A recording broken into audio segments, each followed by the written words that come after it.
Test, member mic, 1, 2, 3. 1, 2, 3, test, test, test, test.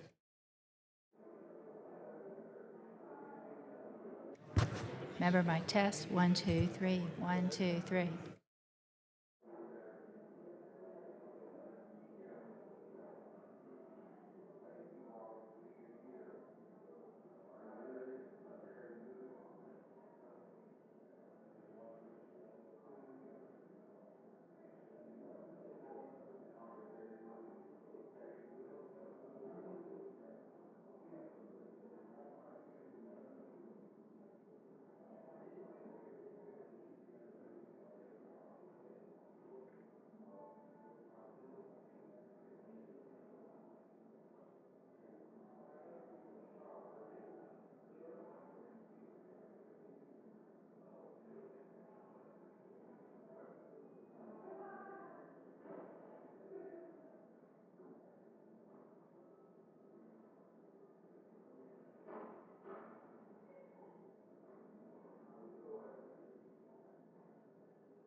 The committee will come to order.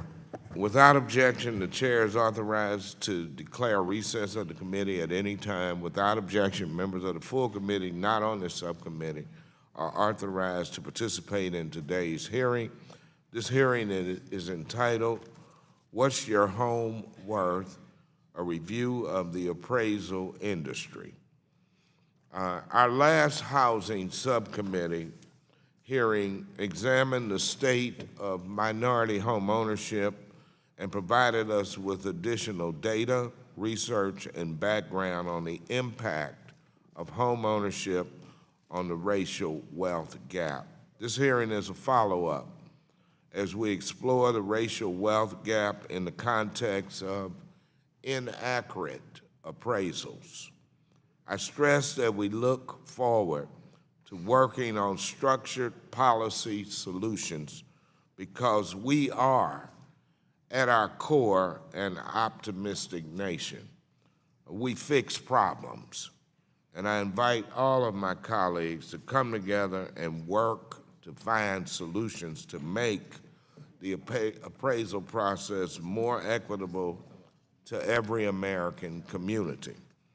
And while this hearing will touch on a number of critical topics affecting the industry, such as the de minimis threshold, appraiser independence, and the role of technology in appraisals, we would be missing the mark if the disparity in appraisals was not part of today's discussion.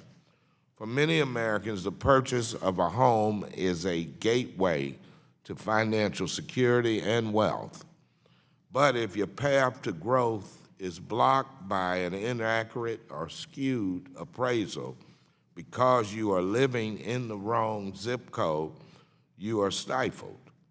And in my district, if you are a black person in North St. Louis, along north of Delmar Boulevard, you may have more reasons to worry.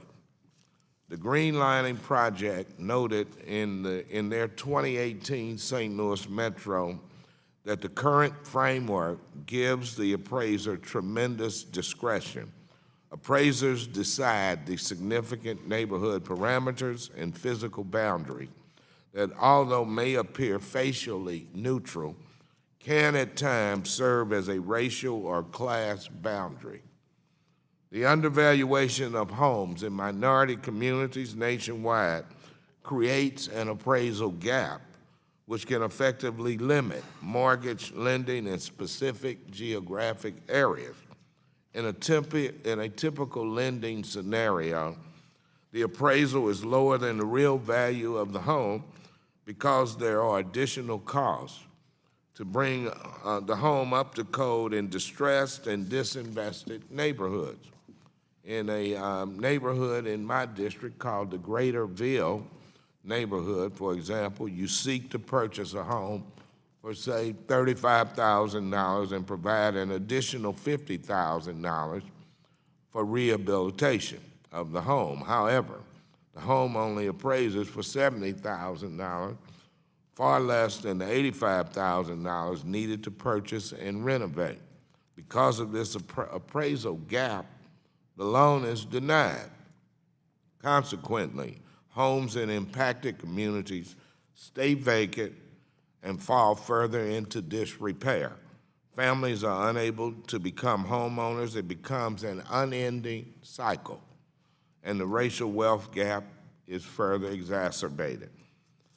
I look forward to hearing from the witnesses today about solutions. All hardworking Americans deserve the opportunity to achieve the American dream of home ownership, and at this point, I will yield back the balance of my time and recognize my colleague and friend from Wisconsin, Mr. Duffy. Thank you, Mr. Chairman, and I want to thank you for holding this hearing today. I want to also thank our panel for being here as well. Looking forward to a robust discussion on some of the issues you all see in the industry and solutions that we can take as a Congress to remedy those problems that you discussed today. I want to also get your input on a bill that Mr. Sherman has introduced on his appraisal certification bill, which I've been working with him on as well. A common concern I hear from the appraisal industry is the lack of appraisers nationwide. It's definitely a problem in rural areas, which get exacerbated by the distance that the already limited number of appraisers have to cover by the drive time to go from community to community in rural America.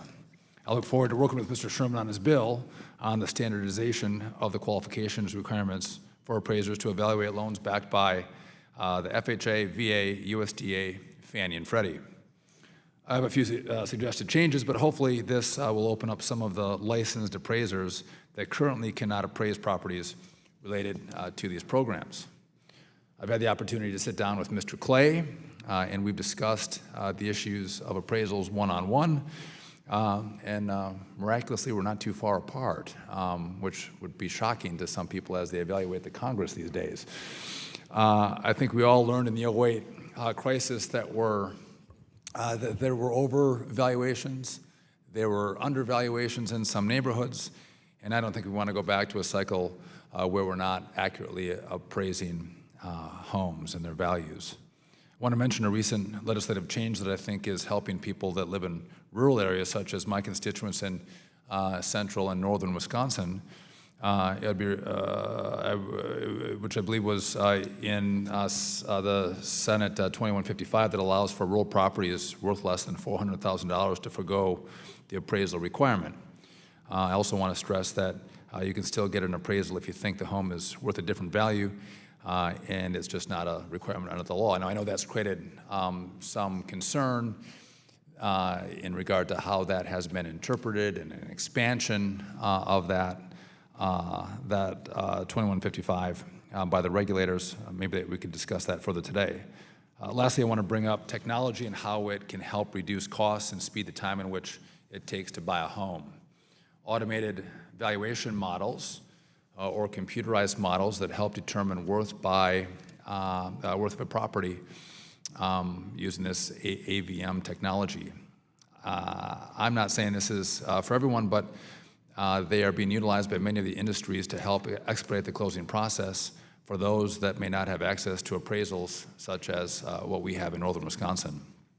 The digitization and development of large troves of data holding millions of property records has also helped develop algorithms and streamline valuations. At the end of the day, we also have to make sure people still have the option to get a physical appraisal for any modifications or additions they have made to their home. In certain markets, physical appraisals may still not be necessary, but you have to look at each property and what it offers in regard to its value, whether it's the lot size, its amenities, its age, its roof, its new kitchen, maybe it's invisible fence. I don't know if that has any value to a place or not, but we do know that eyes on properties also provide probably the best insight into the value of that property. So I'm looking forward to your testimony today. I want to thank you all for being here and looking forward to your recommendations for what this committee should do moving forward. I yield back.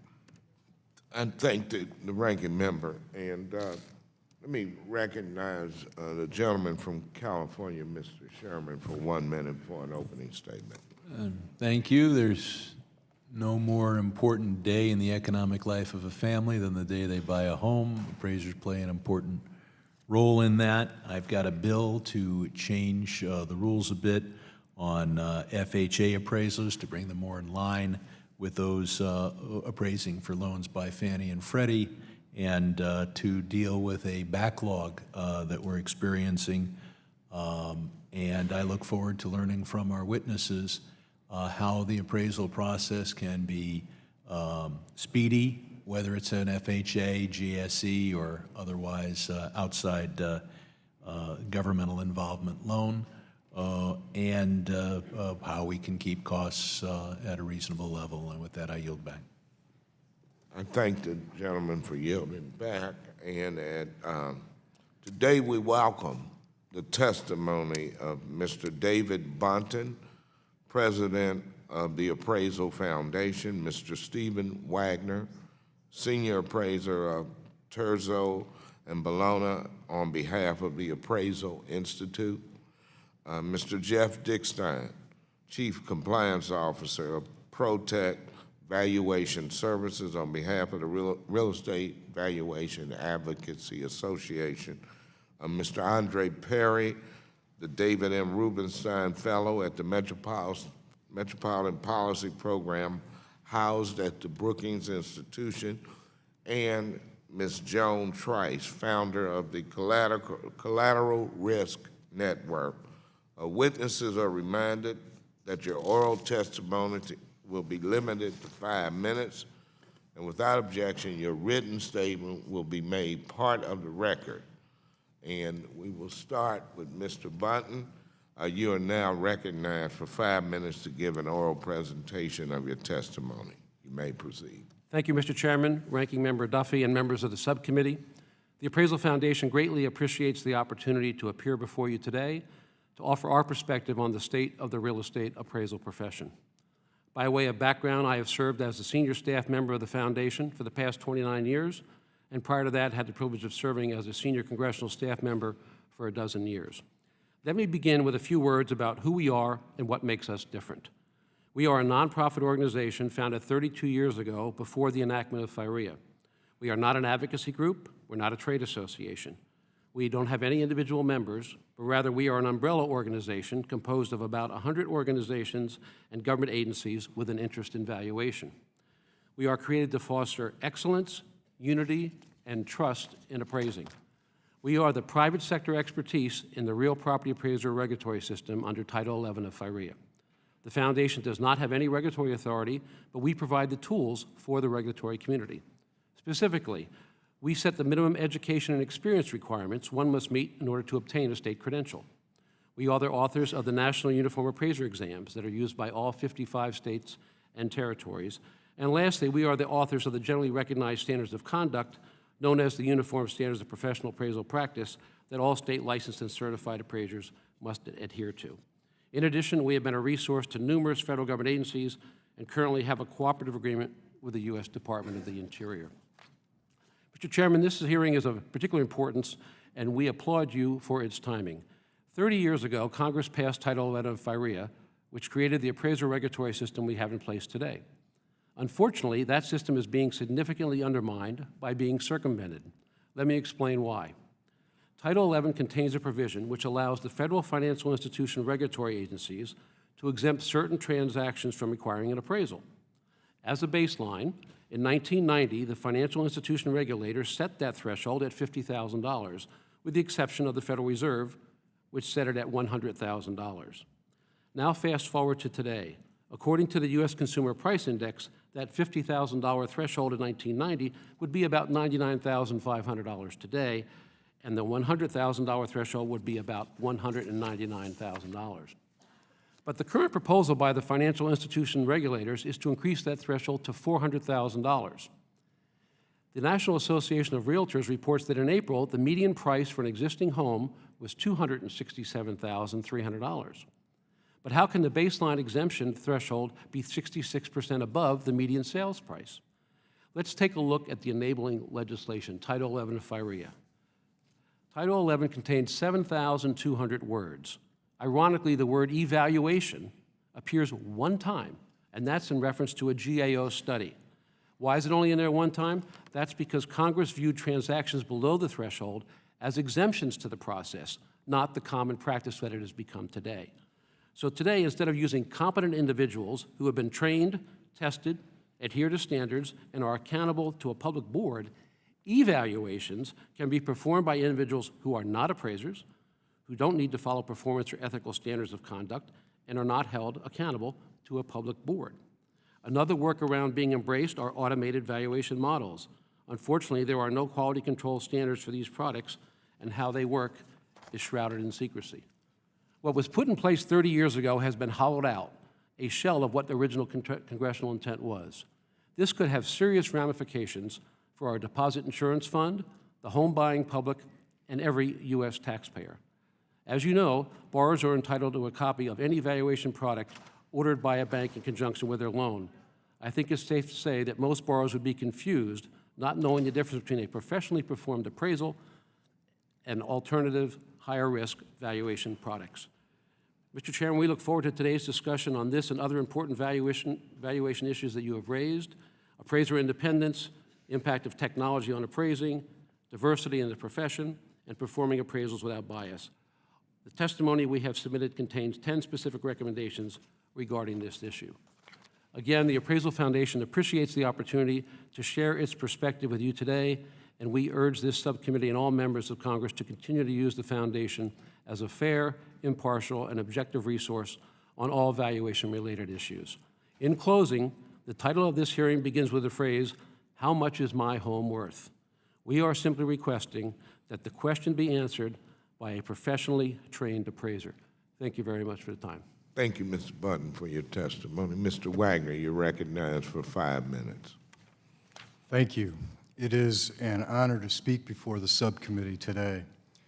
My compliments to you for your timely consideration of real issues facing the appraisal profession and the impacts they have on consumers. And we are pleased with your direction in terms of the FHA and registry fee bills currently under consideration. In addition, we applaud greater consumer transparency of fees associated with appraisal management. Since the Great Depression, real estate appraisal has been an integral piece of the housing finance system used to ensure safety and soundness and protect the consumer. Today, the appraisal profession faces disruption on multiple levels, impacting practitioners and compounding difficulties in attracting the next generation of appraisers. Altogether, the changes facing the profession are creating confusion and driving to undercut the critical role played by appraisers.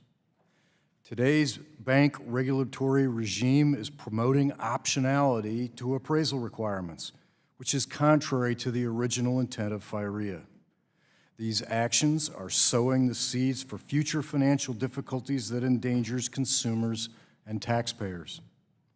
Specifically, the bank regulators are reversing course from a recommendation to maintain the residential appraisal threshold level and disregarding a measure enacted by the last Congress purely with regulatory relief in mind. Further, we are witnessing battles between credit union and bank regulators perpetuating a race to the bottom on risk mitigation. This is outrageous and should be concerning to all taxpayers and consumers.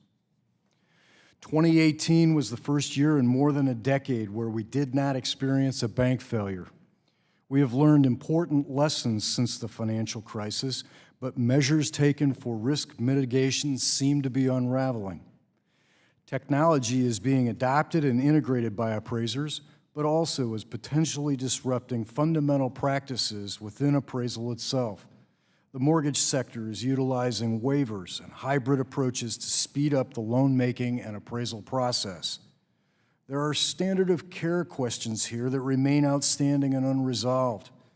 We understand appraisers may need to adapt to new or hybrid approaches. However, we caution against the use of hybrids becoming a standard or the norm.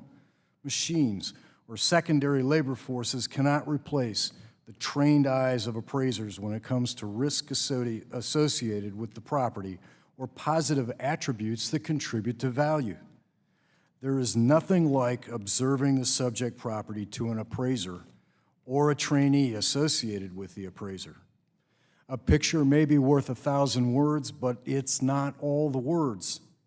In addition, those inspecting properties for valuation purposes should have valuation training. If we are looking for ways in which to speed up the appraisal process, we suggest scrutinizing appraisal management companies where we hear of delays related to both the ordering and review process. Lender and underwriter guidelines are also too often treated as rules.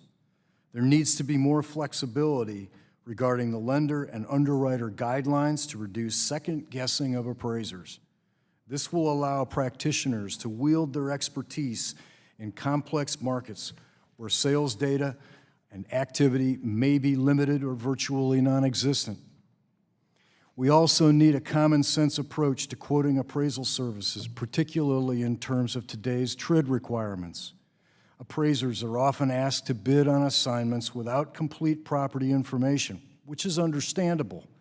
However, we should acknowledge that once the appraiser sees the property, the ultimate scope of work could easily change. This can affect timing and fee. Therefore, the lender needs flexibility not found in today's zero-tolerance environment. Despite this, we see real opportunities ahead in addressing the concerns of the subcommittee and appraisers. We applaud the approach of the hearing today and the two bills before the subcommittee. We endorse full consumer transparency and separation of fees paid to appraisers and AMCs. Looking ahead, we urge this committee to explore other regulatory improvements, such as the establishment of a nationwide licensing system for appraisers to manage license applications, renewals, education records, and background checks where required. We look forward to working with you, federal and state regulators, the Appraisal Foundation, and others to accomplish these goals. Thank you again, and I look forward to answering any questions you may have. Thank you, Mr. Wagner. And Mr. Dickstein, you are recognized for 5 minutes. Good afternoon, Chairman Clay, Ranking Member Duffy, and members of the subcommittee. Thank you for the privilege to share the perspective of appraisal management companies at the subcommittee hearing today. I've been a certified residential appraisal for 30 years, and I hold that credential in 17 different states. As Chief Compliance Officer at ProTech Valuation Services, a national appraisal management company, I'm responsible for the company's compliance with all federal, state, and industry regulations. I'm here today representing REVA, a national trade organization representing AMCs and lender valuation providers. We appreciate the opportunity to provide insight into the appraisal industry from the perspective of the appraisal management company.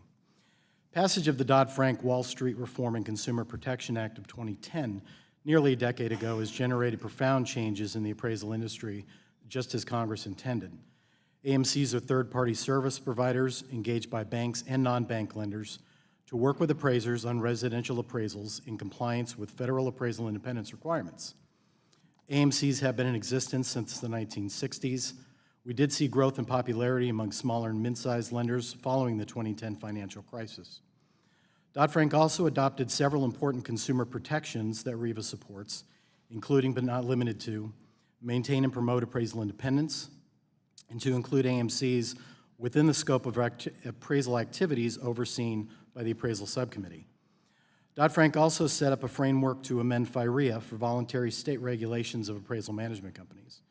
That vision has largely been realized as we approach the August 10th, 2019 deadline.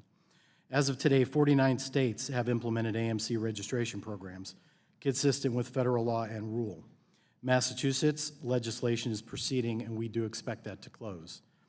The only U.S. states and jurisdictions that are poised to opt out are the District of Columbia, Puerto Rico, Guam, Virgin Islands, and the Northern Marinas Islands. The Appraisal Subcommittee has begun reviewing state AMC licensing programs for compliance. Additionally, the National AMC Registry is operating and will be fully populated by June 2020. We support legislation to grant the Appraisal Subcommittee discretion to amend AMC fees, if appropriate, to reduce some financial burdens. State regulators now provide oversight of appraisal management company activities in their states, along with the ability to investigate complaints and enforce violations.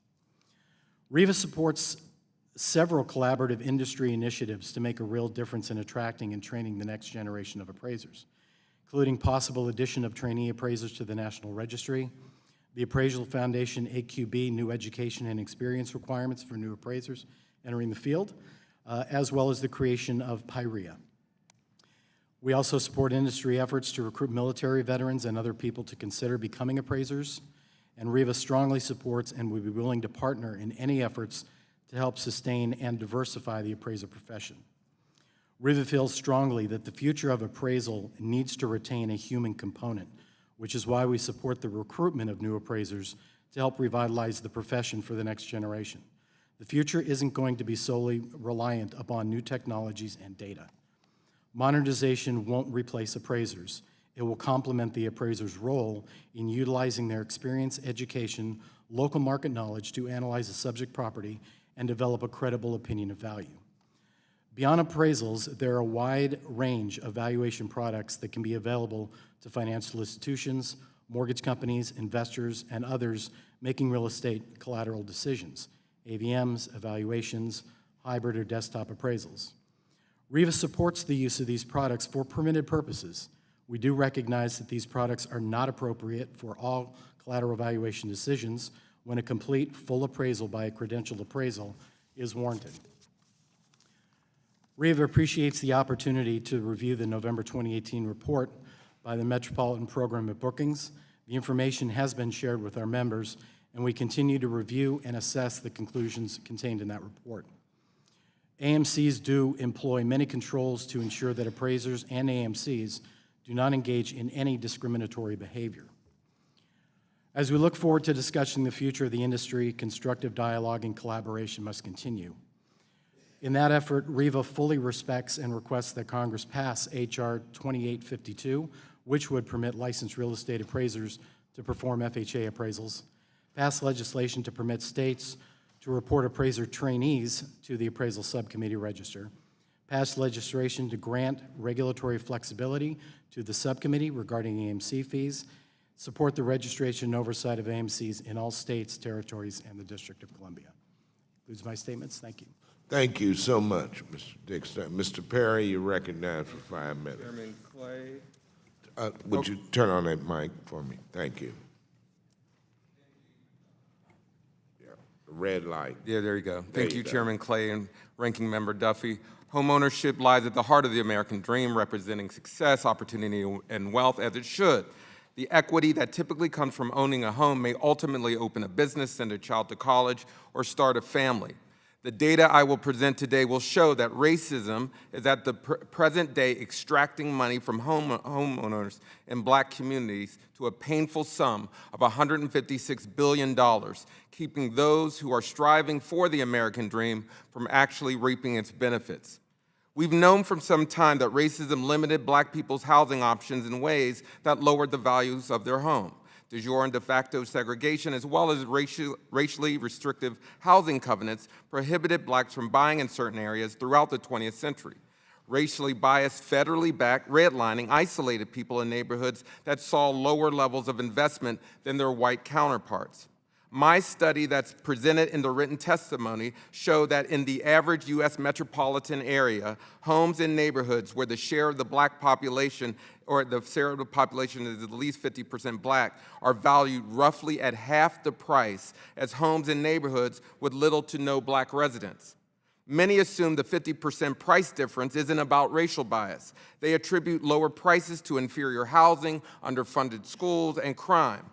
My colleagues, Jonathan Rothwell at Gallup and David Harshbarger, also with the Brookings Institution, and I tested those assumptions. We examined homes of similar quality in analogous neighborhoods with the exception of racial demographics to make an apples-to-apples comparison between black and white neighborhoods.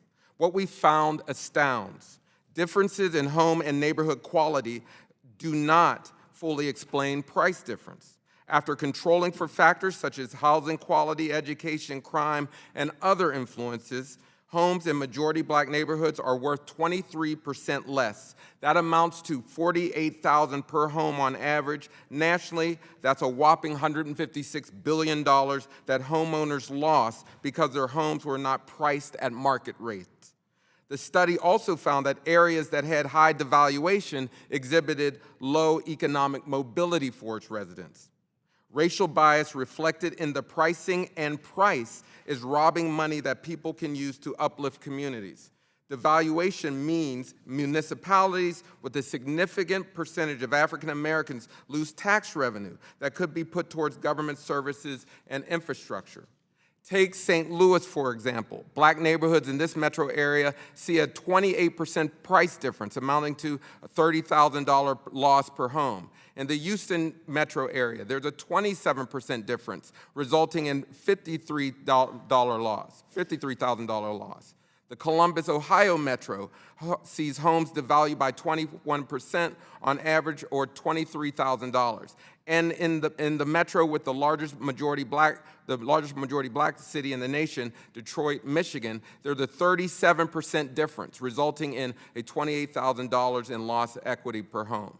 Let's put that $156 billion in perspective. $156 billion could have started 4.4 million black-owned businesses based on the average amount of funds blacks use to start a company. It could have paid for 8.1 million four-year degrees based on the average tuition of public universities in 2016. These are real wealth-building opportunities that could have catapulted the black population to greater heights. $156 billion could have replaced pipes in Flint, Michigan 3,000 times over and paid for nearly all of the damage caused by Hurricane Katrina.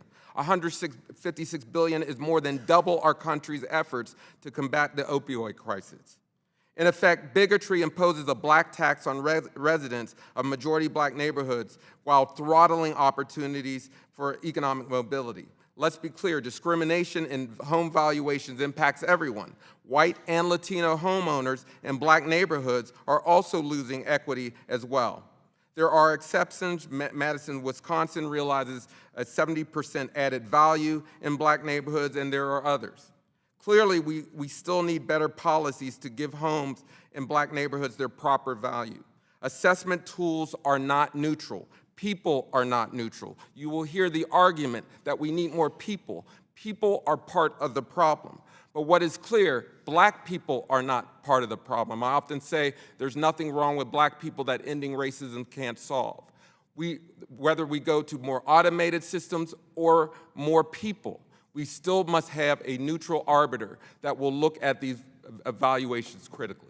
Thank you, Mr. Perry, for your testimony. Ms. Trice, you're recognized for 5 minutes. Chairman Clay, Ranking Member Duffy, and members of the subcommittee on Housing, Community Development, and Insurance, thank you for the opportunity to share my thoughts regarding What's Your Home Worth, a review of the appraisal industry. I'm going to deviate a little bit from my written testimony that I submitted and just sort of do a summation, if I may, of what you've heard so far. The appraisal industry is quite complex, as you've learned by now. It is an incredibly important part of the housing finance infrastructure.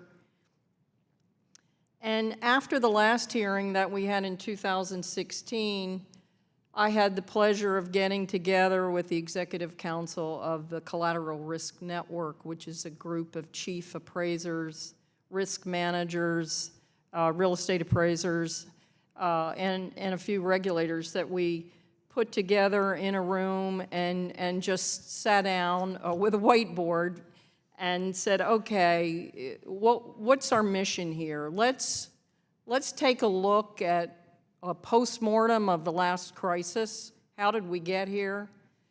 Is our current regulatory structure actually meeting the needs of a modern 21st century housing finance system? And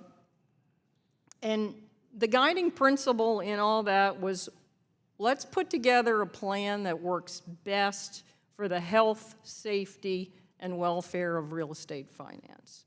So what we came out with on the other end was a plan to consolidate, if you will, all of the different entities and regulators that impact and touch the appraisal process today. And hopefully you all will remember me as the gal who created the spaghetti chart. If you are all a little confused how we operate, you should be.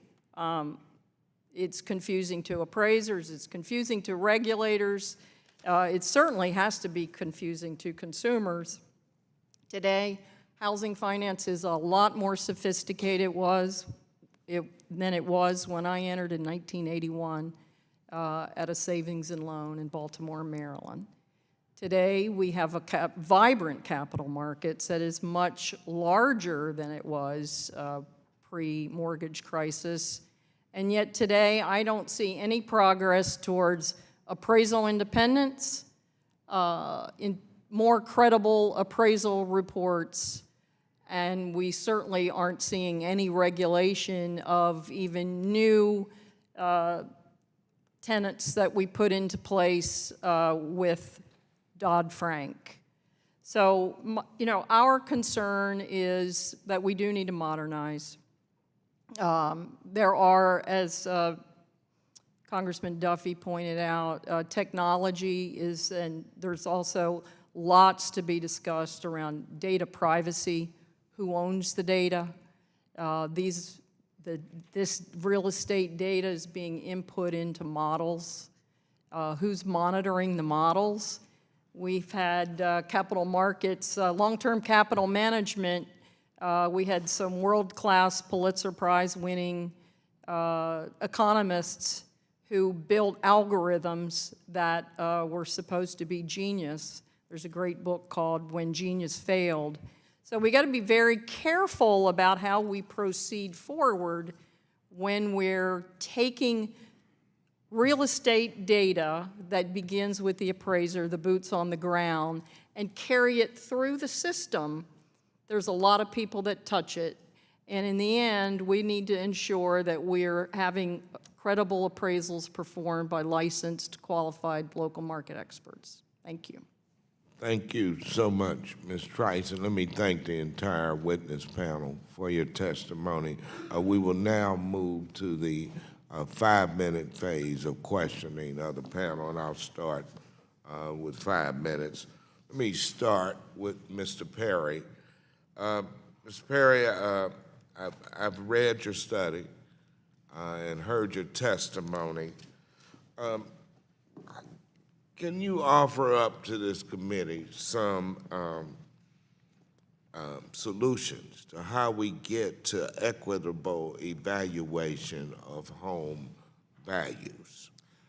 Well, first of all, again, thank you for having me. Something that's not mentioned enough, particularly in black communities, there needs to be some type of micro loan program so that people can actually keep their homes up to code and up to speed. Many, particularly black Americans, suffer from the same financial insecurities just from the overall market. And so when you don't have the discretionary resources to fix up your home, it's going to lag. Now, don't leave out the fact that you also, when you go to a financial institution for a home improvement loan, that your house is valued less. That's how I was going to get to that. But the valuation of your property impacts all of those things, your ability to get additional loan. You know, what was also clear is the consistency in the data of how the valuation really hit black communities. And so, and I'm actually very interested in hearing the rest of the panel's perspective on training, because it's almost as if people look at black communities and they see worse education, they see more crime, they see worse property. So when the assessments come out, they're much lower. And so, but from our vantage point, using the data that we have, we can clearly see if you theoretically helicoptered one property into a white neighborhood, it would increase in value. Yeah, let me go to Ms. Trice, because you touched on this somewhat. How should the reporting or the appraisal process change to improve on appraisals and weed out the individual racial biases? How could we address that? Well, that's a complex question, and it's going to take a complex answer, but I'll try to keep it as simple as possible. Okay. I think we need to actually go back to just fundamental appraisal 101. There are 3 approaches to value: the cost, the income, and the market approach. Today, we have a system where the regulators have actually devolved the process to a single leg of that 3-legged stool, and it's the sales price approach to value. I respectfully submit that the codified definition of market value needs to be modernized. And there's a lot of confusion, even amongst appraisers, on price versus value. As Warren Buffett said, price is what you pay, value is what you get. It's a pretty simple concept if you look at from that context and that construct.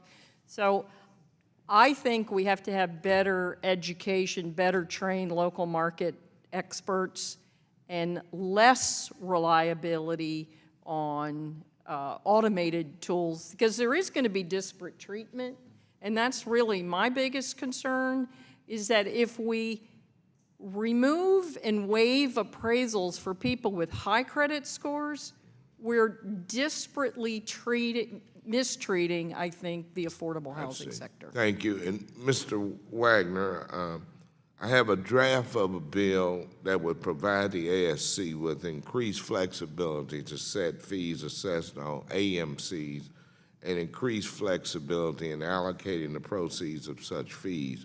It would also allow trainee appraisers to be added to a national registry. Based on your experience as an appraiser, what do you believe are the root causes of the devaluation of minority homes, and what do you believe the solution should be?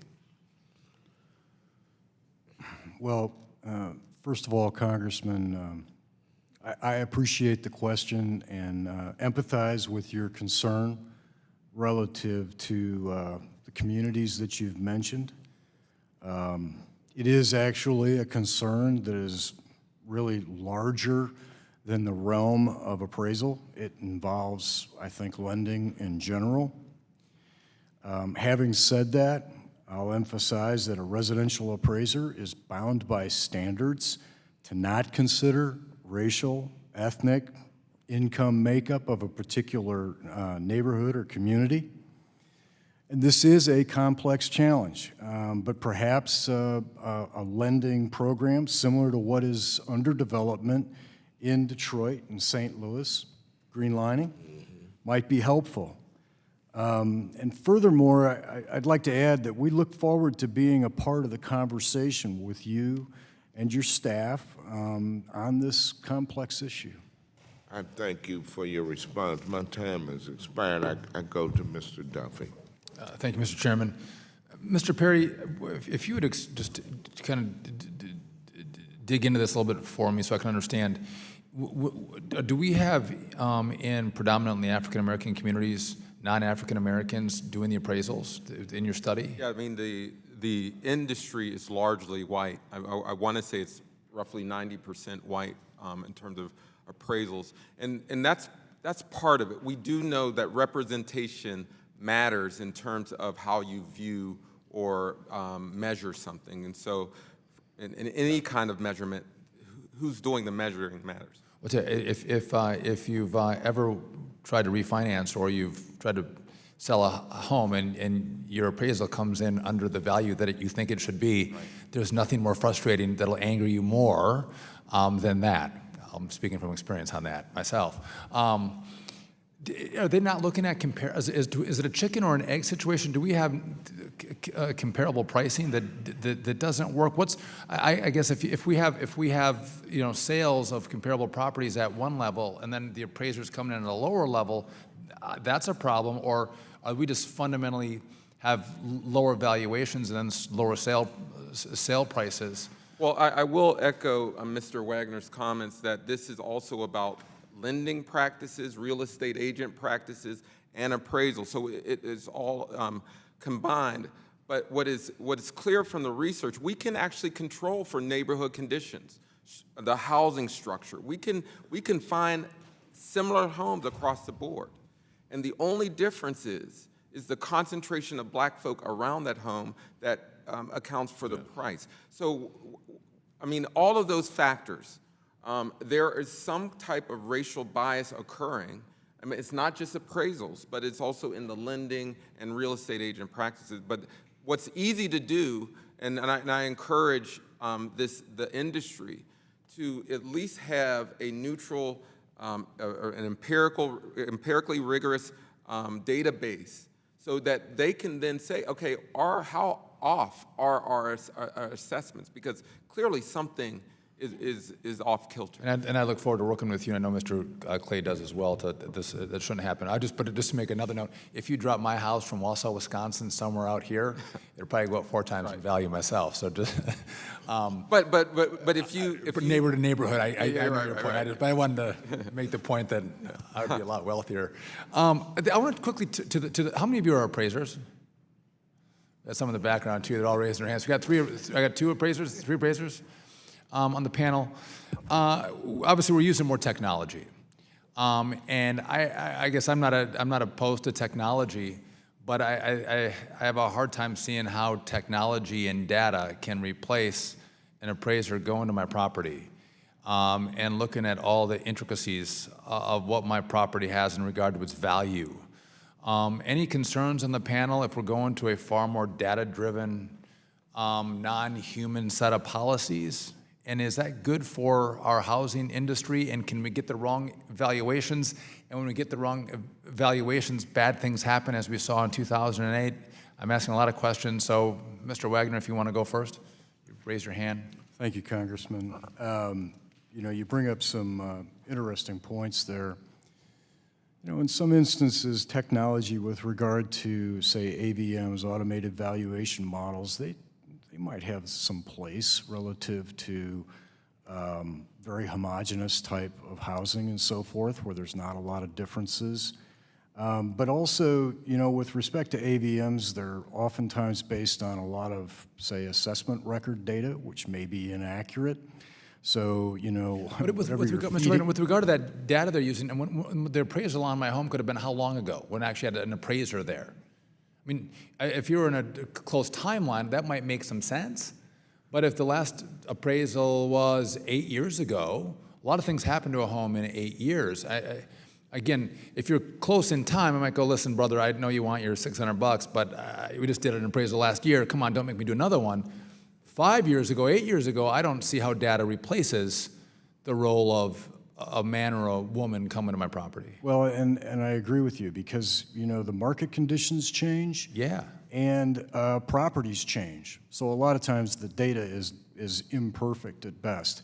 At the end of the day, there's nothing better than an appraiser laying his eyes on the property. I can't tell you the number of times that I've changed my mind after I've looked at the comparables, I've looked at the subject, and so forth. So I just noticed, and my time is up, but to save a few bucks, to get this wrong has devastating impacts on everybody in America in a profound way, and to save a few dollars to potentially have a massive crisis like we had in 2008, I don't think is actually worth it. I would think we should err on the side of safety as opposed to technology and a few dollars saved in a closing. With that, Mr. Chairman, my time is up and I yield back. Mr. Bunton, you look like you wanted to say something. Go ahead. Thank you, Mr. Chairman.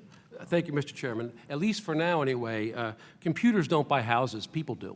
And computers are very good at coming up with tangible, the square footage, the number of bedrooms and bathrooms and all that. But it's a uniquely human quality. There are a lot of intangibles. Call it curb appeal, call it whatever you want, but that's going to impact on whether or not that house sells. So AVMs are a great tool, but appraisers should be involved in the process. Thank you, Mr. Bunton. And now we recognize the gentleman from California, Mr. Sherman, for 5 minutes. One of the two bills we're focusing on in this hearing is the Home Buyer Assistance Act, and it deals with the requirements for an FHA-financed home. Over 83% of the FHA home purchases made last year were obtained by first-time home buyers, and 1/3 of all FHA loans were obtained by those in minority households. So we have a real interest in making sure that the FHA process is one that works well. Fannie Mae, Freddie Mac, the other major process, allows for either licensed or certified appraisers, and yet the FHA continues to require certified appraisers. Now, it's my understanding that this requirement goes back to the days when there were no national standards for licensed appraisers, but this committee took action to pass the Housing Economic Recovery Act, which now imposes minimum national standards on licensed and licensed appraisers. So we have a circumstance where FHA is requiring certified, and the other major finance agencies are saying licensed or certified.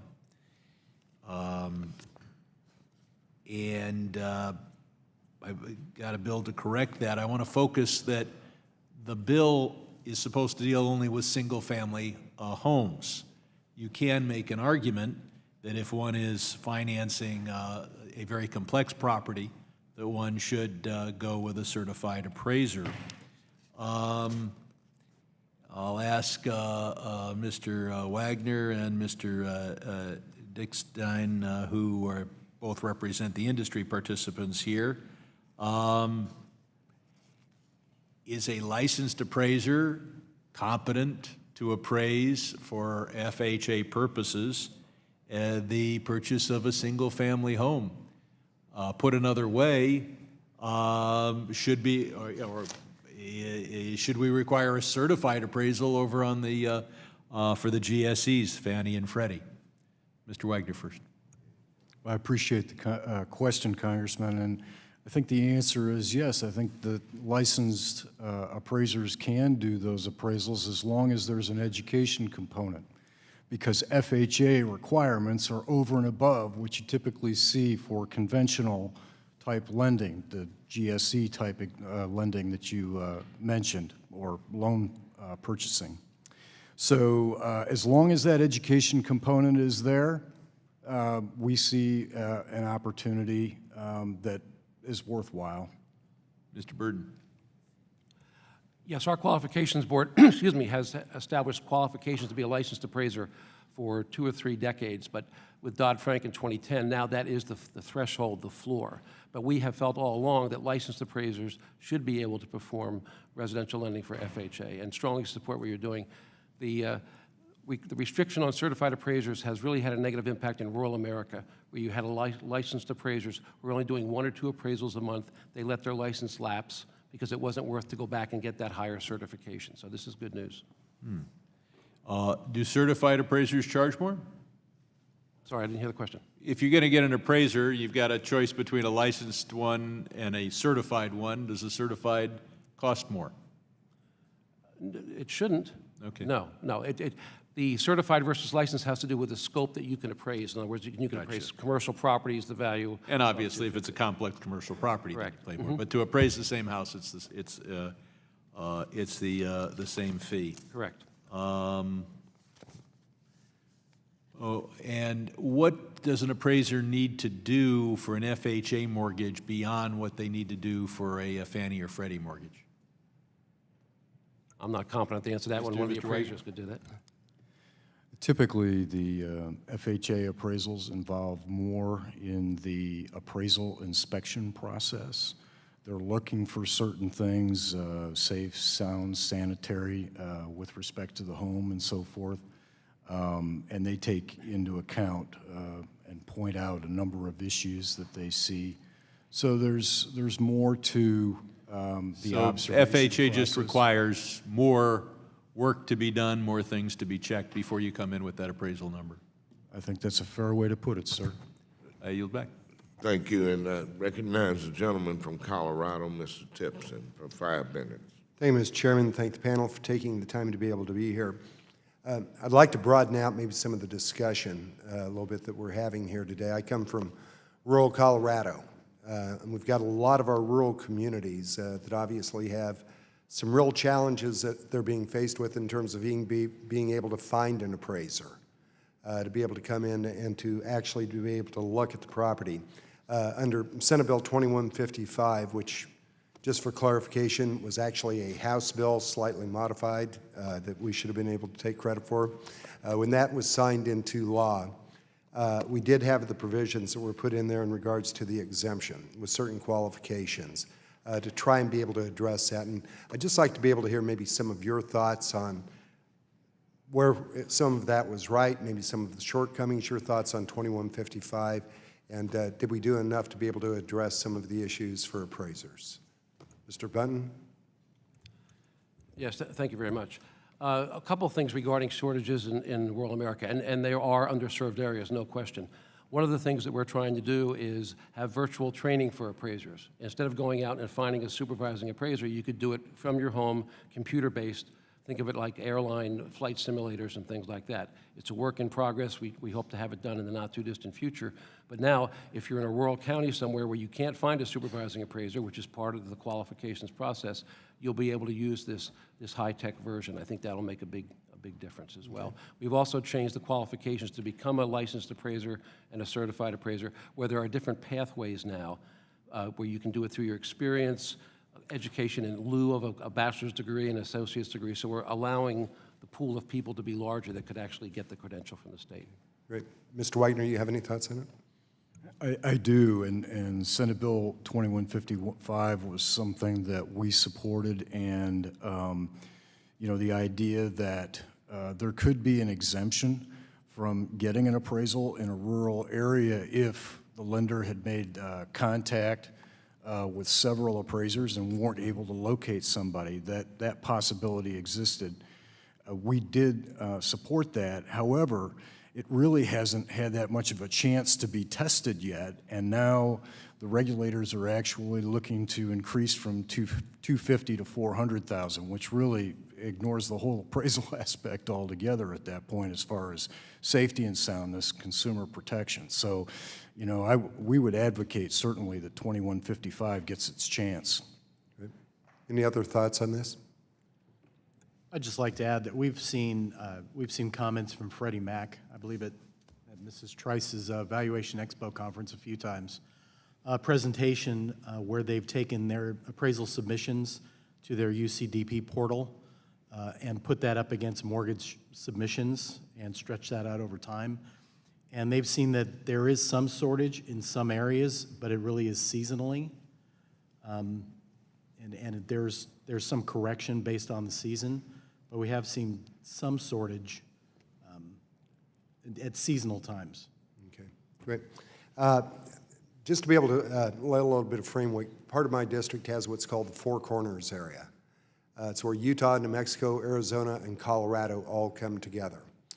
In each one of the states within close proximity to each other, you have communities that are across state lines, and under current appraisal requirements, it's state by state to be able to be authorized on that. And Mr. Wagner, maybe you'd speak to a little bit about maybe the possibility, the benefits, or lack thereof of being able to have some kind of a national sort of appraisal rating.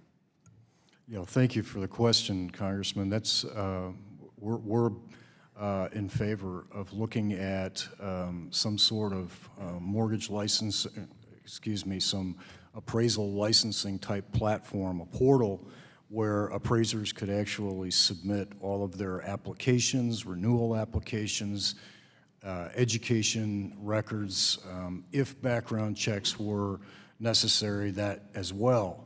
And we look at it as a win-win for all the stakeholders, because not only would that cut red tape for appraisers, because they have different requirements among the states and different timing among the states oftentimes for their licenses, but it would also make it easy access for the state regulators to pull down that information when application requests come in. And what you're talking about in a proximity situation like that with Four Corners, oftentimes appraisers are licensed in multiple states, so that would be a big benefit. Thank you for that. And Mr. Chairman, I hope Mr. Bunton had spoken to some ideas as well. We have a lot of our conversation, which is always framed typically around our urban areas, and just want to really encourage our committee to remember that rural America plays a very important role in this economy as well, and to make sure that when we're talking about appraisal, the access to be able to get homes, we do not leave out rural America as well. And I couldn't agree with the gentleman more. This subcommittee looks at all of America, rural, urban, suburban, so thank you. Thank you, Mr. Chairman. The gentleman from Texas, Mr. Green, who is also the chair of the Subcommittee on Oversight and Investigations, is recognized for 5 minutes. Thank you, Mr. Chairman, and I thank the ranking member and the witnesses for appearing. I would like to agree with the chairperson that we do look at all aspects of issues. Many members of my family live in rural America, so I'm greatly concerned about them. But today, permit me to say to Mr. Perry, Mr. Perry, I would have paid good money to hear your report. I'm just blown away by what you said. And you're with the Brookings Institution, is that correct? That's correct. Okay, if you are on the panel and you're familiar with the Brookings Institution, would you just raise your hand? I assume that all of you who are on the panel, raise your hand on the panel. Okay, everybody's familiar with, all right, everybody else out there, raise your hand. Brookings, okay, everybody's familiar. Not-for-profit, doesn't take a position on issues, but prevents intelligence, facts, and what you have presented is astounding. Just for edification purposes, some things bear repeating. Homes of similar quality in neighborhoods with similar amenities are worth 23% less in majority black neighborhoods compared to those with very few or no black residents. Now, at some point, we can say that this is a complex issue, and I agree, but it can also be a complexion issue. There's something going on here that's very hard to deny, given the information that you've shared with us. I have in my office photographs of persons from hearings very similar to this. In fact, I brought a couple of photographs in today from a previous hearing where I had persons to raise their hands when I asked a question. And one of these photographs has under it, "Ask me about this picture." It's my way of publishing beyond these hearings what takes place in these hearings. So this is going to be a photograph for my office. I will have under this photograph, "Ask me about this picture." I'm sharing this with you because I want you to know this is a pretty important question for me. And if you care about your station in life as it relates to this picture, it may be important to you.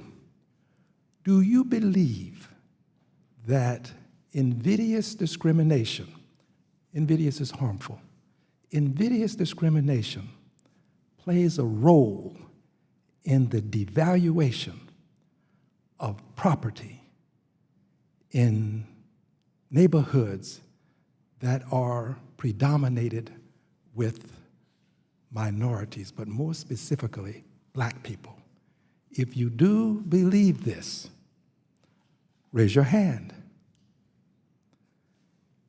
I want my staff who are recording this to be sure to get this picture. Would you raise your hand again, please?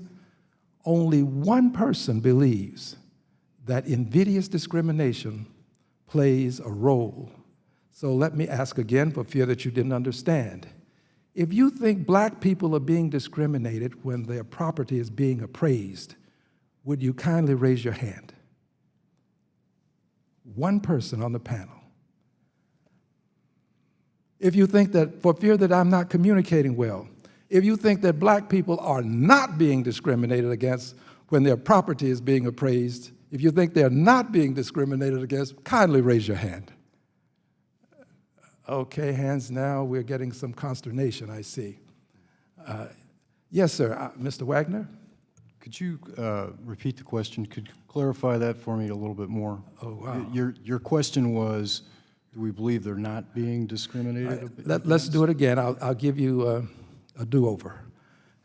If you believe that black people are being discriminated against when their property is being appraised, not all, but in these neighborhoods where you have more than 50% of the neighborhood is black people, and the property values are similar to other neighborhoods. Property is similar, but the values are not. Do you think there's discrimination involved in this devaluation of that property? If so, raise your hand. One hand. All right, well, the picture will be up for all to see, and I'll probably bring it to future hearings. I will not let these things go. At some point, we have to deal with racism. With racism, it does. We call it a bias. Unintentional bias? Unintentional bias, and some of it is with intentionality. So this is my way of dealing with it. I yield back the balance of my time. Thank you. The gentleman's time has expired. The gentleman from Tennessee, Mr. Rose, is recognized for 5 minutes. Thank you, Chairman. There is a broader conversation going on right now about potential housing finance reform. Most of the discussion over the past few years regarding housing finance reform has focused on the secondary market. However, it is important to also discuss the primary market. Not only do the originators of mortgages play an important role, but so do appraisers, given their important role in the origination process. Do you think there are some potential changes to the appraisal regulatory structure that should be included in this effort? And I'll start with Mr. Bunton on that. Yes, I think as I pointed out in my opening comments there, that we need to have professional appraisers determining what the value is of property that's the collateral for the collateral for the loan. somehow requiring the financial regulators to go back to using appraisers, work with the Appraisal Foundation. We can come up with standards for evaluations as well as we have standards for appraisals. But right now, they have developed a great big workaround, and you've circumvented everything that you all have put in place. Ms. Trice, would you speak to that? Gladly. We've spent a considerable amount of time devising what a new regulatory structure should look like. The appraisal is used not only in the origination, as you said, but also all the way through the system to the secondary market. There are a lot of people who touch an appraisal along the way and rely on a credible appraisal report. I think today FIREA was probably the right thing at the right time. That was 1989. I think the most popular car in 1989 was an Oldsmobile Cutlass. If there was still one on the road today, it's probably being held together with duct tape. And I respectfully submit we have an outmoded, old, tired regulatory structure that's time for an overhaul. How important are accurate appraisals to ensure that federally backed mortgages, whether they be pooled in Ginnie Mae securities or into the new uniform mortgage-backed security that Fannie and Freddie will be issuing, are quality credits? Ms. Trice? The data today, I think that most people are actually going to find this a little astounding. There's less information on the collateral and the collateral value available to investors today than there was pre-crisis. I find that astounding. If you've ever watched The Big Short, you're like, how did that happen? Well, we're doing it again. Today in a credit risk transfer, the investor doesn't even get the property address. So how could they possibly do any sort of due diligence on the collateral valuation? They can't. They're completely, it's a blind bet. And so what the investor is relying on 100% is the full faith and credit of the United States. And that, my understanding is, we're trying to get away from a government backstop. But that implied guarantee is not allowing us to move into a more vibrant housing finance system, is my opinion. And I would ask all the panel this, is there, to your knowledge, is there any reliable data that tells us whether the de minimis exception properties are being checked to be sure that there's real value there? In other words, is that de minimis exception being gamed, if you will? And what risk do we see there? Yes, Mr. Bunn. Well, the evaluations are being performed by non-professionals, or can be performed by non-professionals. They don't have to adhere to a written set of standards, and they're not held accountable to a public board. So if a homeowner has an evaluation below the threshold, has a complaint about it, what recourse do they have? If it's an appraiser, you go to the appraiser board. So it's gaming the system. I think those were your words. I agree with you. All right. And then is there a danger that without proper regulatory structure that appraisals could be gamed in order to comply with Fannie Freddie conforming loan limits? So I think Mr. Wagner, what is your opinion on that? Well, I think that if the de minimis is raised and the use of evaluations increases, that you are going to have increased risk as well, because at this point, as Mr. Bunton has said, the evaluations don't have to be done by anybody that subscribes to a strict code of ethics and standards. All right. Thank you. I yield back. Gentleman's time has expired. The gentleman from California, Mr. Vargas, is recognized for 5 minutes. Thank you, Mr. Chairman. I appreciate the opportunity to speak, and I also appreciate very much you having this hearing, and also want to thank the ranking member. I want to ask a few questions along the line of my good friend, Mr. Green, because from Texas, I believe that there is discrimination. I don't think there's any doubt about that in housing. In fact, we've had redlining before. In fact, we hear all the stories. They're anecdotal, but someone's moving into the neighborhood. It's going to bring the property values down. I know that was the case When my family moved from one place to another, here comes the Latinos. And so I definitely think that there's some discrimination going on. Mr. Perry, you've placed it at 23% less, the valuation. Just out of curiosity, do you have any percentage for Latino, majority Latino neighborhoods? No, but we will be producing a report on majority brown cities as well. Okay, because I definitely think that that is the case. Now, I have to say that sometimes, I've bought a number of properties in my days and still own a number of properties, and the appraisals sometimes work in your favor when it comes in low too. It depends. I've bought a number of properties where they're in majority, minority areas, and the appraisal comes in low, so you can negotiate the price down even further. You just have to put more cash into the deal. But it actually comes out in your favor. And if you have faith in that community, in that neighborhood, the value is what you ultimately think it is. I agree with what Ms. Trice said. That's the value. The value to you is what you think it's going to be worth. And so I've done that a number of times and have come out more than okay. So I'll ask that question. I mean, it seems to me that you were saying that there is no discrimination, that there is no, I mean, that to me sounds so far off the ball that it's almost laughable. Mr. Bunton, I'll give you an opportunity to speak. Yeah, go ahead, sir. Appraisers are reflecting what could be discrimination out there. Are homes selling for less in minority areas? According to appraisers, they are, according to Mr. Perry's stats. But that's a reflection not on the appraiser. The appraiser should be reflecting what the market is. They don't make the market, they reflect it.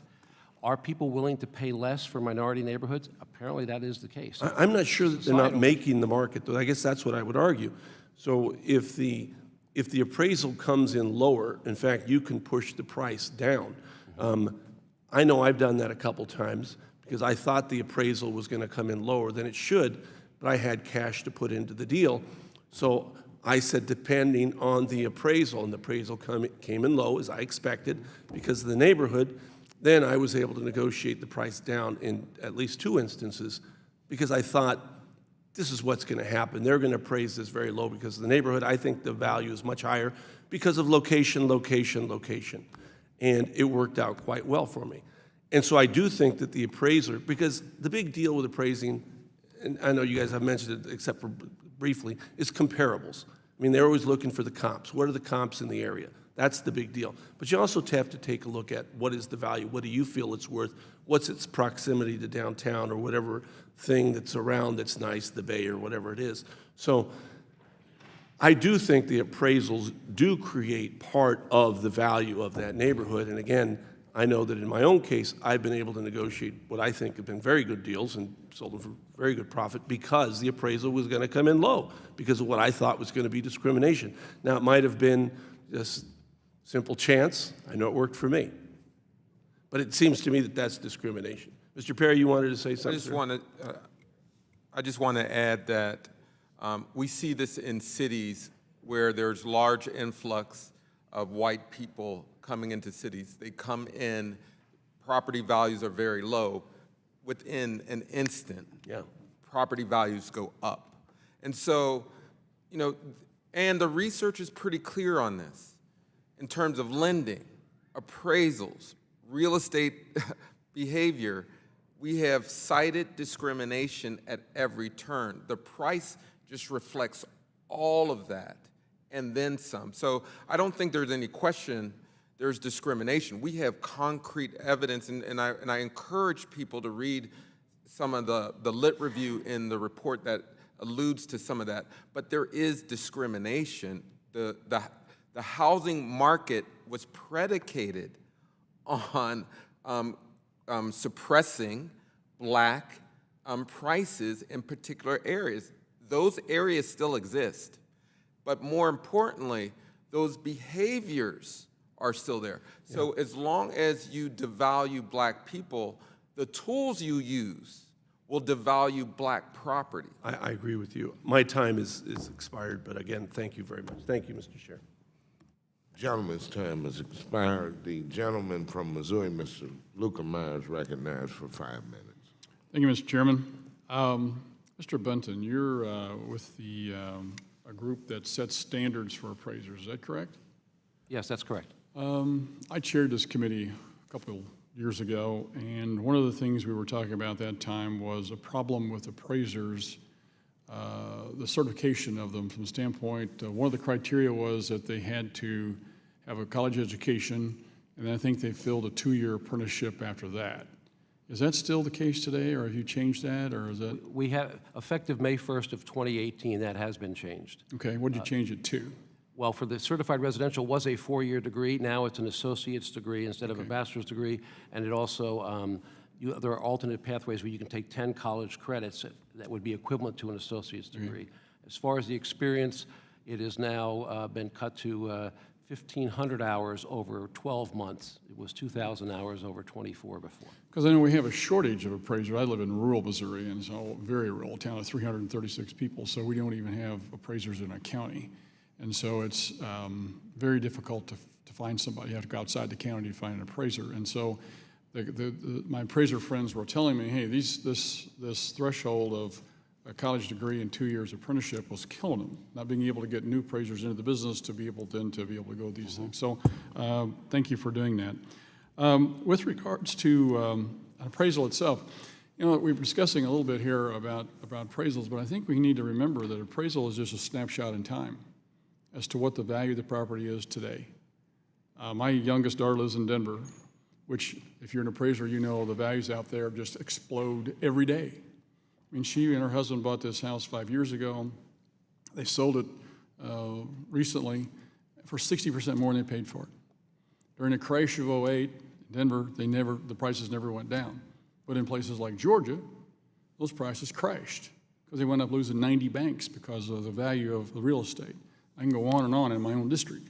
We had an area that crashed because of what happened with the markets. And it's not necessarily the neighborhoods. Is the fact that whether you wound up with inability to buy homes because you didn't have a job, whether it was new schools, new roads, losing factories, losing jobs in the neighborhood, all of these things have an effect on the value of the property. And for all of you to try and sort through all this is quite an ordeal. So having been in the financial services industry for 40 years, I'm familiar with a snapshot in time of what that thing is worth, which brings me to the question, I guess, with regards to thresholds. I know you all are not happy about the threshold increase, but I'm just kind of curious, have you done any studies to see once what the loss ratio would how much it would increase by going from 250 to 400,000?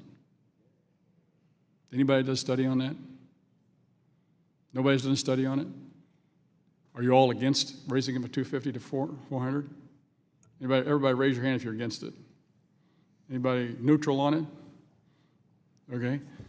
So if you're against it, tell me why you're against it if you can't prove your point.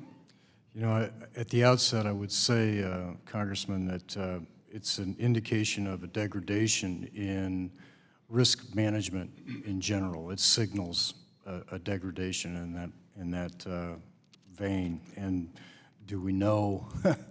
When was the 250,000 set in law or as a rule or suggestion? 1994. So 1994. How long? What kind of inflation amount have we experienced since 1994 to 2019? At least double? Roughly. At least 50, 100%? I guess it's probably in the low 400s. Okay, so if you put an inflation multiplier on 250, where would you come up to then if you raised your threshold to match it where it was in 94? 400? Somewhere in that range, but you know, I think it's important to keep in mind what Mr. Bunton was pointing out earlier with the median price of a home. It's nowhere near that level. So Well, there's a whole lot of loans out there. I can tell you from being as a regulator in a previous life as well, when you go into a bank and you look at their mortgage loan portfolio, you don't look at every loan. You have what they call a cut, and you take a certain level, and all the loans above that, which are the big loans, which are the ones that if you lost it, you lost a lot of money. The little loans below that, while there's exposure there, because they're small, and because if you lost one, yeah, you lose a little bit of money, but compared to losing a big one, if you cut it 40,000 versus 400,000, that's a big deal. So I think, for perspective point of view here, I'm not for or against it at this moment. I'm just trying to discuss it, but I think we've got to keep in mind the values, the the inflation factor, the area of country that we're in, and the fact that if you look in the large sense of a portfolio, is that really a risk to the entire portfolio? Thank my friend Thank you, from Mr. Chairman. Missouri, and his time has expired. The gentlewoman from Michigan, Ms. Tlaib, is recognized for 5 minutes. Thank you, Mr. Chairman. Thank you all so much for being here. We have a home ownership crisis in my district and across Michigan. We have lost more black home ownership than any other state in the country, in part because traditional mortgages are so difficult for people in my district to acquire. Take Detroit as an example. In 2007, when my black neighbors made up 82% of the population, they received about 75% of Detroit home loans. By 2017, black Detroiters, despite still being 79% of the population, received just about 48% of home loans. When people can't get mortgages, they're faced to turn to land contracts, which I'm working on to address, to realize their American dream.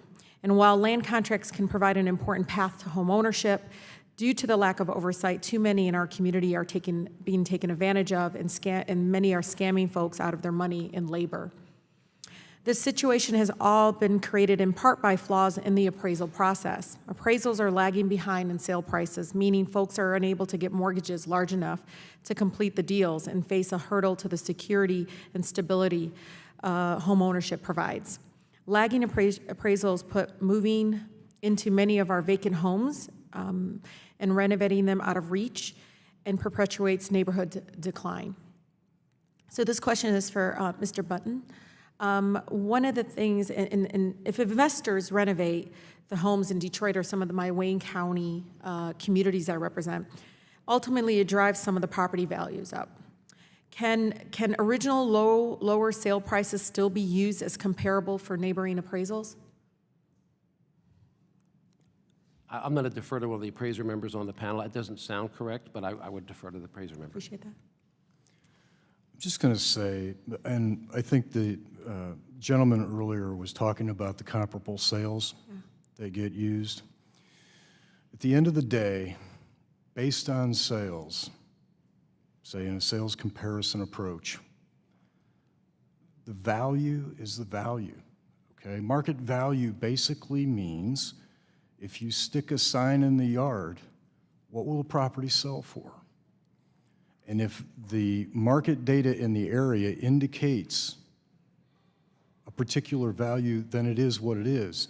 And that's why earlier, while I'm very empathetic to this situation that you're referencing, it's bigger than the realm of appraisal. It involves lending and so forth. And I mentioned earlier that And I mentioned that a lot. And I mean, can you talk into detail, because what I've read and researched on is about how appraisal management companies perpetuate pressures from lenders to appraise a home at a cost different from home's worth. Are you, I mean, with your membership and the appraisal community, are you all getting pressure to appraise at a higher cost?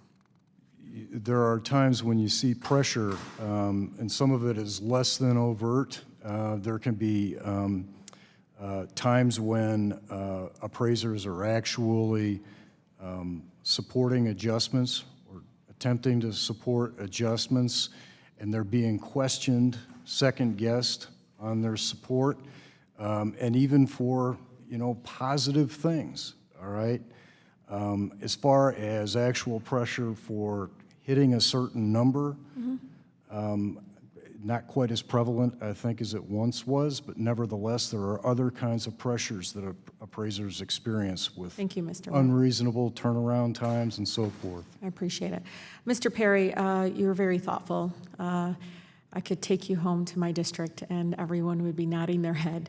I have the third poorest congressional district in the country, and I always tell people, if you want to see what doing nothing looks like in communities of color, I'll show you. And we end up paying as Americans twice folds in trying to address poverty. Land contracts is a huge struggle right now in my district. Many turn to land contracts. So how can we make land contracts safer for home buyers? I'm just curious about your opinion. I have an opinion on home contracts. I will say this, that there needs to be a lot of support for home buyers and sellers, that our devaluation report clearly identified areas where someone who's renting can actually buy a home. That's right. And so we need to prioritize people living in districts where there's severe devaluation, provide them first-time home buyer assistance beyond what's given currently, and give them the ability to buy a home, particularly in places like Detroit, because the the conversation now is how to bring the middle class back in Detroit. You know, we should not bring in people to buy in Detroit at the expense of poor people, because folks just don't go away. They move to other areas. So there's an opportunity here. Thank you, Mr. Chairman. I yield the rest. You're welcome, and the gentlewoman's time has expired. We now go to the gentleman from New York. Mr. Zeldin is recognized for 5 minutes. Thank you, Mr. Chairman. Thank you to the whole panel for being here today. Ensuring that our consumers have accurate, transparent, and fair appraisal data is a critical priority in my district on Long Island and nationwide. That applies to potential home buyers or sellers or the professionals in the real estate industry. We definitely need more innovative ways to do this, and the rules and regulations need to be consistent and clear. But one thing that would not be helpful is several different sets of rules that could hurt the market and, most importantly, the consumers. Question first for Ms. Trice. Are the appraisal rules and regulations for mortgages under the GSEs like Fannie and Freddie the same for FHA mortgages? No, they're not. Is it good policy to have a separate set of rules for FHA mortgages versus mortgages that are securitized by Fannie and Freddie or for other totally private mortgages? I think consistency and a clear roadmap is how you get credible appraisal reports and reliable information. How much influence do the GSEs, Fannie Mae and Freddie Mac, exert over the appraisal process today? They virtually own it. I mean, they are the de facto regulator, if you will. I mean, they create the forms that the entire industry uses. The VA and the FHA use the Fannie and Freddie devised form. That is under development now for a new form.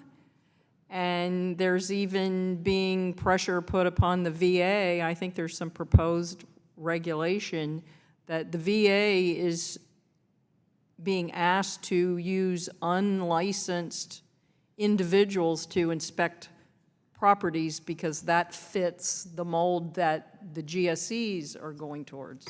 Do the GSEs consistently require the use of appraisals on the loans they purchase? I'm sorry, say one more time. Do the GSEs consistently require the use of appraisals? No, they're undergoing waiver, they have a waiver program where there's the reps and warrants relief to the lender. Both entities have different programs, and today they're piloting hybrid appraisal reports where the inspection is being done by unlicensed individuals. Literally, there's no qualifications. You could be an Uber driver today and show up and inspect your home tomorrow to do that. Will be input into the appraisal process. I appreciate that. I'm actually going to yield the remainder of my time to Mr. Duffy. I appreciate the gentleman for yielding. I just want to note that I thought it was a good point to make that appraisers don't make markets, they reflect the pricing in the market. I don't think we can lose sight of that. But also, Mr. Perry, you made me think a lot, and I appreciate your testimony. And so I don't want you to take this out of context. I'm trying to go, what's causing the problem? What are the solutions to problems? But we've had a lot of conversations in this room about affordability. And what happens to communities if we say, you know what, the market says, as someone puts a sign on their yard and they get an offer on it, the home's worth this much, you know, supply and demand, and buyers and sellers come together at a meeting of the minds. If we bring those prices up 23%, what happens to the affordability of those homes in the neighborhood in which we're talking about? It probably makes it less affordable, right? And that's why I said this is about providing support on the supply and the demand.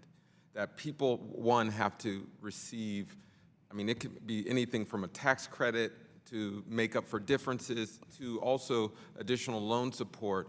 but clearly there's market failure. Because I would differ in the sense the market is the market. But then we get in trouble then if we give people mortgages on houses they can't afford, then they can't pay for them, and then all of a sudden we've done something wrong about giving mortgages that they can't pay for. And I look at as the prices have gone up, I don't think there was any racial overlay of what's happened at the wharf or the Navy Yard down here, but the prices have gone up dramatically. People who own the properties, they made a lot of money. But what's happened with I don't know anyone on this panel that can buy a place down there. What's happened? But I just You've want had this gentrification problem that's gone on too, and you've all of a sudden moved people out of one area. But I just want to emphasize the type of devaluation we're seeing is, I mean, you have to assume that there's something systemic, and the market is failing if you have communities where you have 50% comparable homes. Priced, I should not say worth, priced 50% or more less than the same home a few blocks away. So what I'm getting at is there has to be some effort to say, hey, assessors, lenders, everyone, we have got to recalibrate this. And I know my time's up, and I'd like to work with you more on this because I want to understand your study a little further, but I would imagine, though, if an offer comes in 50% or 25% higher, and the appraiser is appraising at 25% less, and so we can't get a mortgage on the property. Now, that would be a problem. That's a problem. If we're having a meeting of the minds where the buyers and the sellers are meeting, and the appraisal comes in where the buyers and sellers have matched on price, I would see that less of a problem. But I'd like to talk to you more if you're willing and kind of drive into this, because I'm picking up what you're putting down, and think we should engage further. I've way extended the time. At this point, no, we're going to enter into a second phase. We're going to call it a lightning round, where each member is limited to 2 minutes. Mr. Chairman, we make up the rules as we go, right? As we go. That's Just right. 2 minutes, but it will be equal time. And so let me start by saying that, Mr. Perry, I appreciate the fact that you have highlighted the disparities in the process of appraisal, and I would urge the rest of the panel, in order to address the wealth gap, the racial wealth gap, that we think outside of the box, that we actually look at other methods than comparable sales in the appraisal process if there is a geographic area that you're not getting the market value of the home. Look at the cost of replacement of the home. We can think outside the box, and we can come up with solutions as far as how many or how we allow others to enter this profession as apprentices, how we increase diversity in that area. And so, Mr. DICKSTEIN, perhaps you can tell us, how could we do this in a method that's outside of the traditional box that we have, that you now operate in? You know, we currently have 3 methods as appraisers that are acceptable. One you alluded to being the sales comparison. We have the cost approach and the income approach. So appraisers do have the ability to look at a cost approach, looking at the value of the land, a new structure. We have the ability to look at rents in the area and determine value based on rents. But like was said earlier, I think it's the chicken or the egg. Is, you know, you have so many lenders, investors, servicers that that as soon as a loan goes into a default situation, they're now left with, I think Mr. Perry alluded to, maintenance of the home, is that a lot of these people in some of these areas just can't afford to maintain the home properly. So now that passes on to a lender or an investor, and now they've got an asset that they're holding on to that is in disrepair. They now have holding costs in the form of property taxes, upkeep in the neighborhood, property preservation. Now they want this asset off their book, so they throw it on the market priced for a quick sale. At discount. At a discounted price. So what happens is sometimes if you get a market that's going through a downturn, whether it be job loss in the area, loss of manufacturing, loss of any type of income stability for that neighborhood, there's a trickle down, and it affects the neighborhood as a whole. It's cyclical. Absolutely, and certainly appraisers are is. just reporting what's happening. All right. Well, and I appreciate that. And now, Mr. Zeldin, would you like to exercise you're good, Mr. Yeah, I'd like to yield my 2 minutes to Mr. Duffy. I say, Thank you. right ahead. So can I just ask, what should our takeaways be from this hearing? Just give us the snapshot of the top lines of what Mr. Clay and I and this subcommittee should be working on as we leave today. Mr. Bunton, we'll start with you. The first one is, let's use valuation professionals to determine the value of the collateral for loans. And that more and more we're getting away from that, whether it's AVMs or non-appraisers. You like human beings. Pardon me? You like human beings. Correct. All right, Mr. White. With technological tools, absolutely. I would like to emphasize the use of human beings as well, and I'd also like to emphasize one other thing relative to thinking outside the box, so to speak. I tried to touch on it earlier, and that's some of the programs that are under development in Detroit and St. Louis, and it involves lending and how a loan is structured, okay? And also in terms of promoting diversity within the industry, just as an example, the Appraisal Institute has a number of ongoing Gotta go quick, scholarship Mr. programs. Wagner. I got 3 more to get to. What's my takeaway? Pardon me? What's my takeaway? That we're promoting diversity as well. Okay, Mr. Dickstein. I echo the sentiment of both Mr. Button and Mr. Human beings. Mr. Perry. I'm going to emphasize data. It's clear that human beings have burdened some and not advantaged others, that the decisions that are made at the appraisal process have to be countered with data as in the report that I offered. Ms. Trice. Appraisal reforms with a focus on safety and soundness so that we have a safe housing system for all Americans. Thank you. Listen, and I think you guys have done a great job today, kind of giving us your feedback and viewpoint, very diverse, but I think very useful to us, and I appreciate your time and your testimony. I yield back. Thank you so much. And Mr. Lee, we will let you finish it off. Well, I was getting into it with Mr. Perry. So the one thing that I noticed is I think I saw some statistics that a majority of my residents in the 13th congressional district, close to half of them are renters now. We used to be like 70% home ownership. It created stability, even built up our school system. I mean, everything is so connected to home ownership. The one area that I kept looking at, right, was the fact that they were paying 30% more in their income. Like, so if I got them into a home, which is sometimes some are worth, outside of the 7.2 miles in downtown Detroit in those areas, was able to homes that are like valued at $40,000, $50,000, but people are not lending at those kinds of low prices, is them not being able to get access to that. But even when they came out to appraise in one neighborhood specifically, it came out even lower than that. And then they would have to come up with the cash difference. And all of the appraisals, all of you folks are obviously working in a broken system.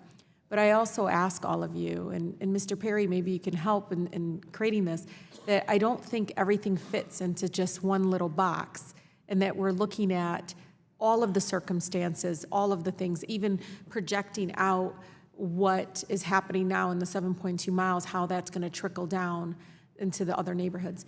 I got to tell you, what I am seeing is that there's neighborhoods, honestly, that the houses look the same. It's the exact same house, the exact same issues, high rates of this or that way, but because more white people are moving into that neighborhood, the price is like skyrocketed. So, I don't understand why. And then there are some of my residents obviously benefit from that, because they're like, you know what, I'm going to turn around and just sell. I'm just going to go to the suburbs where it's just cheaper to live, because now the pricing is high and they have to pay income tax in Detroit, all of those things. And even my colleague on the other side of the aisle, I mean, trying to get down whether it's human or not, I just feel like even with appraisals, we're just sticking to these like checklist of things. And I feel like if it's in a low, moderate income neighborhood, that you all need a little bit more flexibility in how you value a home with all of those. And Mr. Perry, every time, I'm a social worker at heart. I come from the nonprofit sector. I just know if for 12 years, if one of my residents, this is a true story, is paying $700 a month on rent, but I can get them into a house, $400 a month in a mortgage. Like, I don't understand, but for the fact that he can't in the same neighborhood get it to be appraised for what it's like, that difference is why he can't, because he doesn't have the cash in hand. And I just don't understand why the system is built that way. Well, I just always remind people that we've been in this period before. After World War II, we enacted policies that enable people to buy a home. We can create federal policy that's creative, that's innovative, to get Black and brown people into homes. We keep trying to avoid the policy conversation to get people into homes and back into our sectors that are clearly biased. I mean, this, again, it's not just appraisals. It's lending, it's real estate agents, it's the economic structure. I mean, there's a lot of things, but we all have a responsibility to have some legislation to address racism and structural bias. We have a responsibility to do that. Thank you. And on that note, as I close, thank you, Ms. Perry, and thank the entire panel of witnesses for your contribution to this hearing today. I found it quite educational. And as I close, I will note the assistance of the Metropolitan St. Louis Equal Housing and Opportunity Council and look forward to their continued guidance in the area of appraisals. Without objection, all members will have 5 legislative days within which to submit additional written questions for the witnesses to the chair, which will be forwarded to the witnesses for their response. I ask our witnesses to please respond as promptly as you are able. And without objection, all members will have 5 legislative days within which to submit extraneous materials to the chair for inclusion in the record. This hearing is adjourned. Thank you.